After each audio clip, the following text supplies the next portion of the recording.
just us kids. So anyway. Yeah, Okay, unfortunately, Carlton hasn't given me the authority. I haven't asked for it either to make legislative decisions on their behalf. So I'm just observing and commenting as necessary. Well, that's why she should be attending, to be honest with you. So. Yeah, unfortunately, Carlton hasn't given me the authority. I haven't asked for it either to make legislative decisions on their behalf. So I'm just observing and commenting as necessary. Well, that's why she should be attending, to be honest with you. So. Okay, we got a little duplication going on here.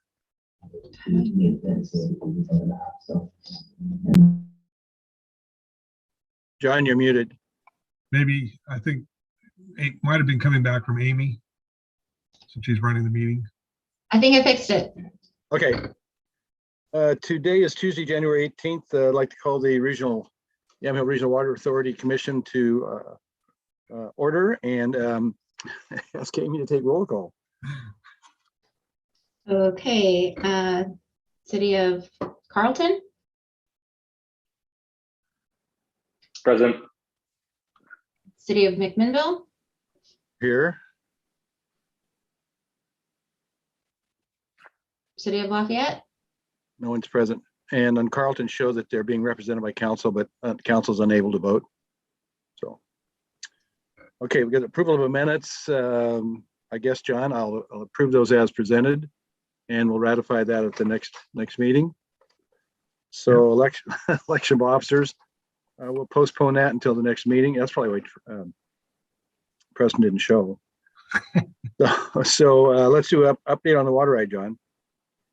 So we're still waiting for water resources. I actually asked Sam this morning to follow up with Adam on that issue and see if we can get something going with them. We may have to talk to our representatives because all they needed to do was change one certificate number and it's been months. So Okay. that's where it's at. All right, super, thank you. Keenan, any questions of John? If I'm understanding this correctly, John, it's just the Scrivener's error for OWRD right now. And yeah, I know they've been backed up, but that is kind of frustrating. It's been that long. Yeah. Thank you. Okay, let's move on to item 6, Willamette River storage water. So, well, obviously we don't have enough to vote on it, but we can have the discussion. So this is the stored water on the Willamette issue. In the memo, there is a expense. That expense was about $2,700 for our $2,278.07 for our continuation in continuing that effort to get stored water allocated and a process in place to allocate that water to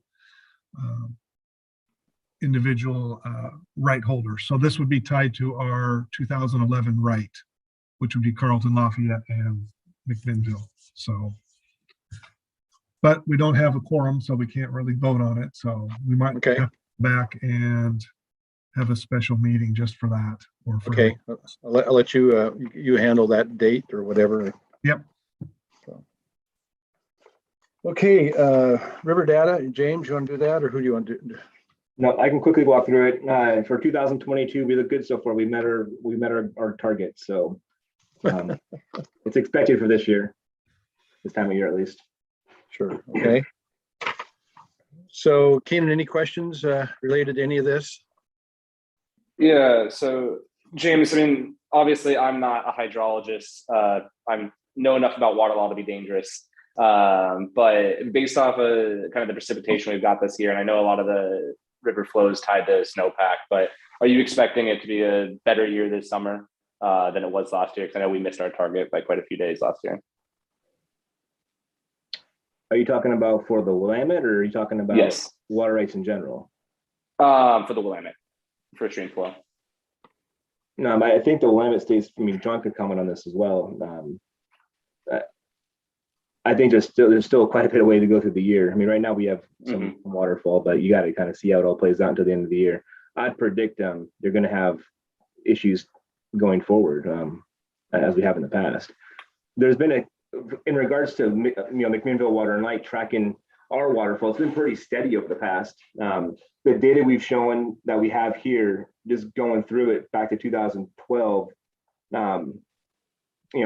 there's only 2 years we've had 0 days. So that's the indicator we're going off of. So I would have to go rely on that data there for that. The highest day we have was back in 2015, and that was 142. Last year in 2021 was 80. So and it's a concern. That's why McMinnville Water Knight's purchasing a senior water right. Yeah. Yeah, No, I'm not doubting that there's an issue here. I was just wondering if it's going to be as bad as 2021, because if you look at the data there, it looks like other than 2015, it was pretty tough here last year. I think it'll really depend on what the rest of the winter we get for snowpack. Right now we're above normal, but that can change if we don't get continued snowpack. Yeah. So the San Am through Christmas and New Year's had a tremendous amount of snow, but then that was followed last week by rain. So that took away a heck of a lot of the snow and stuff. So yeah, it's supposed to be dry for the rest of January as well. Yeah, I do know that the prediction for the Columbia is about normal. It's running right around normal. So, okay. Do you want to, Keenan, give us an update on how things are doing with your water project? Or we heard that there may be some issues with the dredging, or you can't dredge or something, or yeah, so we've missed or we're outside of the in-water work period at this point for DEQ per our permit, based off of some issues that resulted in the summer. Apparently, according to our client or our consultant, Tetra Tech, it was an extremely bad year for milfoil blooms across the state, and that was partially brought on by the drought that happened this summer. And so that kind of led to some construction complications that delayed the dredging. You couple that with COVID supply chain, and they missed the in-water work period, able to complete dredging this year. But my understanding, based off recent conversations, is that they've lined up the supply chain and procured the necessary contractors and implements they need to finish the dredging when the in-water work period opens up next summer. okay. So, yeah. So John, moving along. John, anything to add to our meeting before we adjourn? Or James? Well, I don't think so. Okay. So, John, did we want to talk about the grants real quick? Well, James? we can. I mentioned that we've got 3 of the 4 grants we applied for. So, do we want to try and reconvene later this week, just to see if Preston's available to get business taken care of? if you're available, sure. Hey, Ed, I will also talk to Shannon about attending these meetings. I understand that, when you're missing Preston, you're not going to have a quorum if I'm representing Carlton here. Yeah. So, I've had this conversation in the past, but I'll kind of reiterate it now. Or have her give you legislative authority to vote. That's going to be a tough call. Okay. Just the way it would work would be very difficult to effectuate. Okay, well, then I will have that conversation. Okay. Yeah. Tell her that the former mayor is going to recommend that we don't give you any more water until she shows up. So. All right. I'll let her know. John, I've